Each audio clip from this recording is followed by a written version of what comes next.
Ayo, baca. Bismillah. Baik, assalamualaikum warahmatullahi wabarakatuh.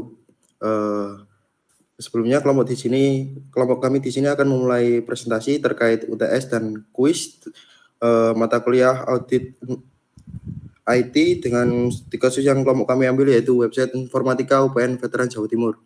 Next slide. Sebelumnya perkenalkan, nama saya Bagas Suryo Kuretno dengan NP Mahir 172.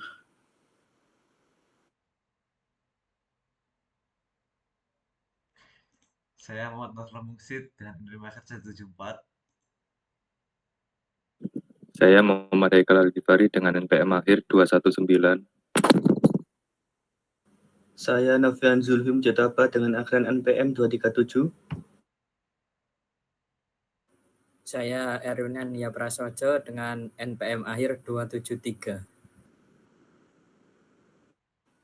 Baik, langsung next saja Mas. Nah, untuk objek audit itu sendiri itu bisa terlihat gambar laman web if.upnjatim.ac.id. Nah, di kasus ini website ini berperan penting karena sebagai layanan informasi. Melalui website ini juga berbagai informasi penting seperti profil, program studi, berita, pengumuman, serta kegiatan akademik dapat diakses dengan mudah oleh mahasiswa, dosen, dan masyarakat umum. Next. Soal nomor 1 itu tentang observasi mini audit SDLC awareness. Next. Untuk yang pertama yaitu identifikasi fase SDLC yang sedang berjalan. Pertama itu website if.upnjatim.ac.id masih berada pada fase maintenance atau peliharaan.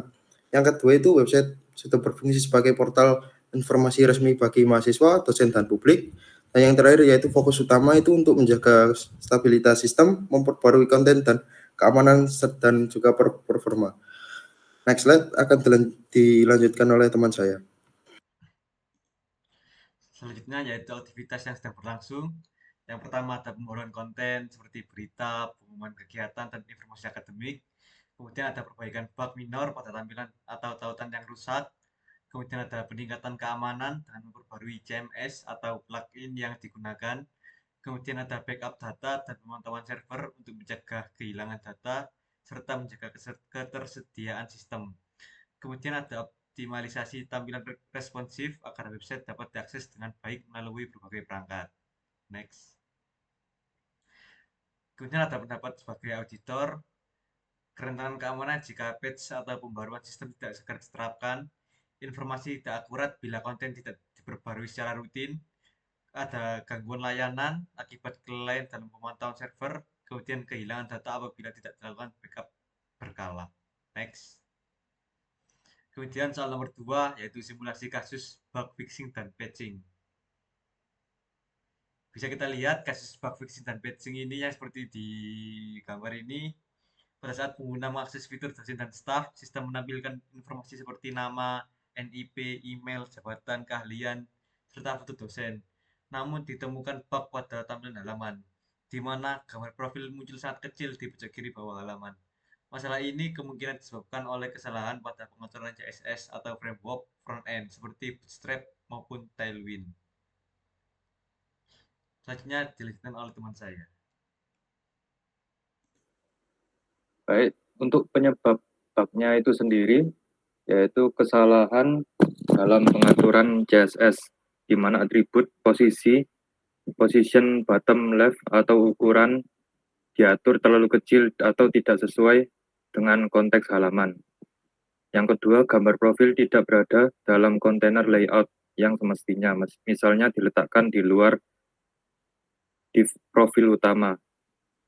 Yang ketiga, ukuran default gambar tidak diatur secara dinamis saat diunggah oleh pengguna. Lalu keempat, ada kemungkinan path atau sumber gambar salah menyebabkan sistem menampilkan gambar fallback dengan ukuran minimum. Lalu selanjutnya untuk solusi patching, yang pertama menyesuaikan style CSS agar gambar tampil dengan ukuran dan posisi yang benar. Yang kedua, memastikan file gambar tersimpan dan dipanggil dari direktori yang benar. Yang ketiga, melakukan validasi saat upload untuk memastikan ukuran gambar sesuai ketentuan. Yang keempat, melakukan refresh update browser atau server agar style terbaru diterapkan.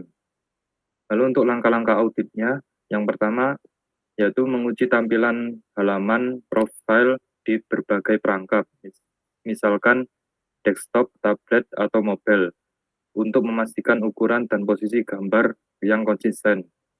Lalu periksa kode HTML dan CSS guna memastikan kelas profile picture sudah digunakan dan tidak tertimpa oleh style lama. Yang ketiga, pantau konsol browser agar tidak muncul error terkait pemanggilan file gambar.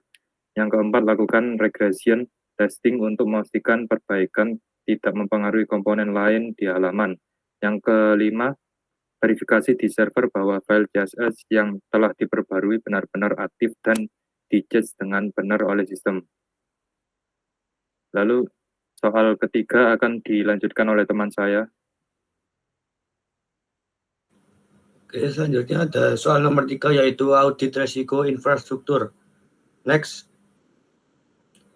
Oke, ini adalah gambar audit resiko infrastruktur, yaitu yang pertama ada keamanan akses admin, yaitu potensi resikonya yaitu akun admin atau backend diretas akan terjadi manipulasi konten. Untuk tingkat dampak yaitu tinggi, dengan rekomendasi teknis gunakan autentikasi 2FA, batasi IP akses ke panel admin. Untuk rekomendasi proseduralnya yaitu buat SOP login, ubah password secara berkala.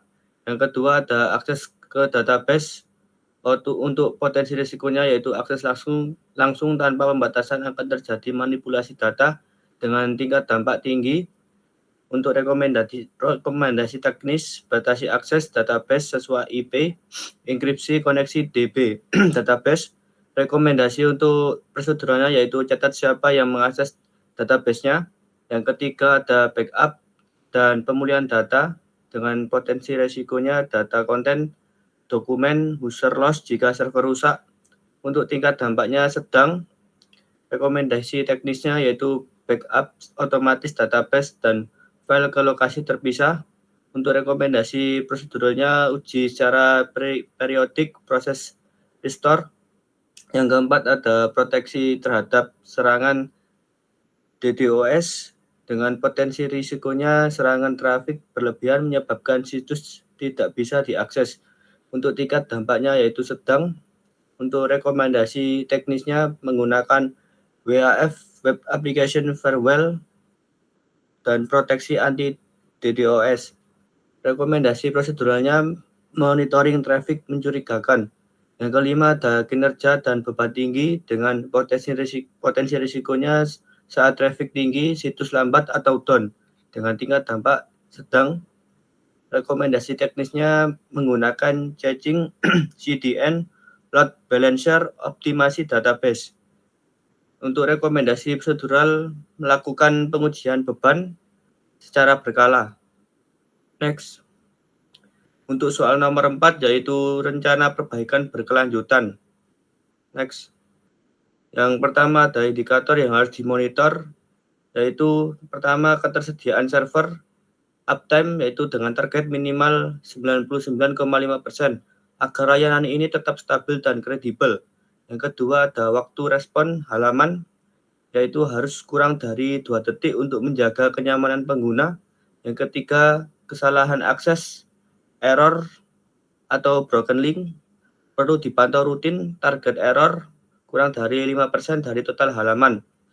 Yang keempat ada keluhan pengguna, yaitu indikator kepuasan ditargetkan penurunan keluhan 20% tiap tribulan.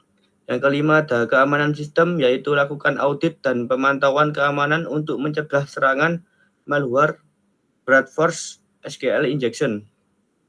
Next. Selanjutnya akan dilanjutkan oleh teman saya. Baik, di sini yaitu ada tabel tentang timeline perbaikan, yaitu yang pertama pada bulan pertama kegiatannya yaitu audit awal performa dan keamanan website, identifikasi masalah utama seperti kecepatan, bug, dan broken link. Kemudian tujuannya yaitu menemukan baseline. Kemudian pada bulan kedua yaitu optimasi server dan database kemudian perbaikan broken link, serta update CMS atau plugin. Kemudian tujuannya yaitu meningkatkan stabilitas. Kemudian pada bulan ketiga, implementasi caching, CDN, dan monitoring uptime otomatis. Tujuannya yaitu meningkatkan kecepatan dan keandalan. Kemudian pada bulan keempat dan 5, pengujian beban, load test, optimasi kode front-end, evaluasi keamanan ulang. Tujuannya yaitu menjamin ketahanan sistem.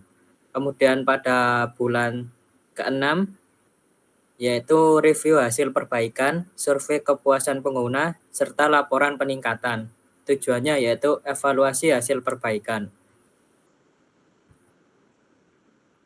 Kemudian peran audit IT dalam memantau keberhasilan rencana. Yang pertama ada evaluasi efektivitas perbaikan, yaitu menilai dampak perbaikan terhadap indikator kerja, uptime, respon, dan keluhan.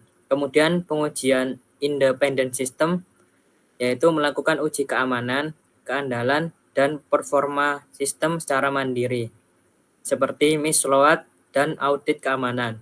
Kemudian ada memberikan rekomendasi lanjutan, yaitu menyusun laporan temuan dan saran untuk peningkatan berkelanjutan. Kemudian yang terakhir ada menjamin transparansi dan akuntabilitas, yaitu mencatat seluruh hasil audit agar proses perbaikan dapat dipantau oleh seluruh pihak terkait. Mungkin itu saja presentasi UTS dan kuis dari kelompok kami. Kurang lebihnya mohon maaf. Wassalamualaikum warahmatullahi wabarakatuh.